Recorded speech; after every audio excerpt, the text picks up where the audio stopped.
Good evening, it's me, Logan Albright. I'm here back with another book review video for your viewing pleasure. And today I'm going to talk about How to Be a Victorian by Ruth Goodman. Now I know ordinarily on this channel I do fiction, mainly novels and short story collections, but I'm making an exception because I enjoyed this book so much. Now as those who know me around town, they may know that I am something of an Anglophile and also something of a would-be time traveler to the Victorian period. I love the Victorian period. I love everything about it. And so naturally, when I was given this book as a gift by my sister, who doesn't have a YouTube channel that I can link to, but if she does, I'll put it in the description. I was delighted because this is a really interesting book. It's a very fascinating practical guide on how to be a Victorian. And what Ruth does is she takes you through the day of an average Victorian, starting with waking up in the morning, getting dressed, toiletries, breakfast, work, school, goes all the way through the day and concludes with the nighttime rituals. It's an interesting way of organizing the book, and I found a lot of the little details are not things you would think about, which I very much enjoyed.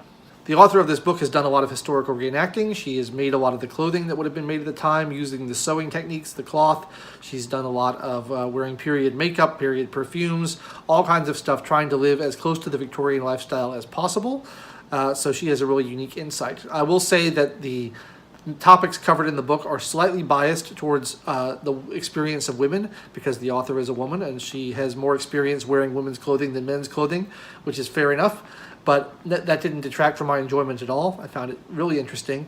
It's easy to romanticize the past. It's easy to think, oh, the Victorian period was so much more civilized than we are now. We should be like them.